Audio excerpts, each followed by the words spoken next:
রহমানের রাহিম, সম্মানিত সাংবাদিকবৃন্দ, আসসালামু আলাইকুম। আমি আমার বক্তব্য শুরুতেই মহান শহীদ দিবসে ভাষা শহীদ যারা শহীদ হয়েছেন তাদের আত্মার মাগফিরাত কামনা করি এবং ভাষা আন্দোলনে অংশগ্রহণকারী যারা এই পর্যন্ত মৃত্যুবরণ করেছেন তাদেরও আত্মার মাগফিরাত কামনা করি এবং যারা জীবিত আছেন তাদের দীর্ঘায়ু এবং সুস্থতা কামনা করছি। আর কয়েক ঘন্টা পরই রাত 12টা 1 মিনিটে আমাদের এখানকার যে কার্যক্রম সেটি শুরু হবে। তো আমরা এই অনুষ্ঠানটি সুন্দর এবং সুষ্ঠুভাবে সম্পন্ন করার জন্য, নিরাপদ রাখার জন্য সব ধরনের ব্যবস্থাই রেখেছি।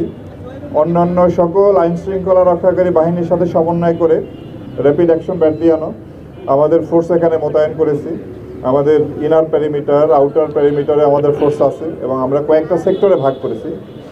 প্রত্যেকটা সেক্টরই আমাদের ফুট পেট্রোল, গাড়ির পেট্রোল এবং স্ট্রাইকিং রিজার্ভ থাকবে। এছাড়াও আমরা অত্র এলাকাটি ভালোভাবে সুইপিং করেছি। আমাদের bomb disposal team stand by থাকবে।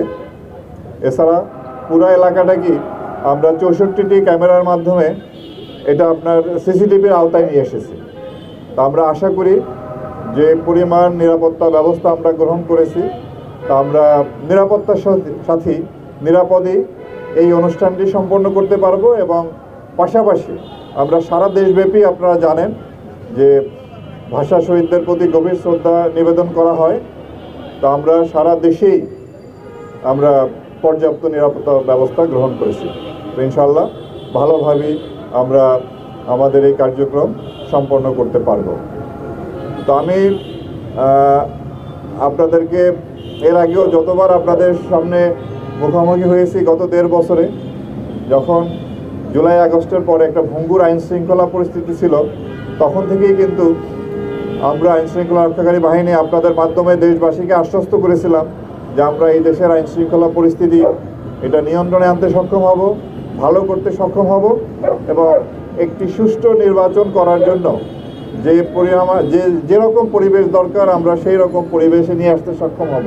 তো ইনশাআল্লাহ আমরা সবাই মিলে জাতিকে একটি সুষ্ঠু নির্বাচন উপহার দিতে সক্ষম হয়েছি এবং আমরা আশা করি আপনাদের মাধ্যমে দেশবাসীকে আশ্বস্ত করতে চাই ভবিষ্যতেও এই দেশের আইনশৃঙ্খলা পরিস্থিতি ক্রমান্বয়ে আরও ভালো হবে এবং আমরা অপরাধ নিয়ন্ত্রণে আনতে পারব।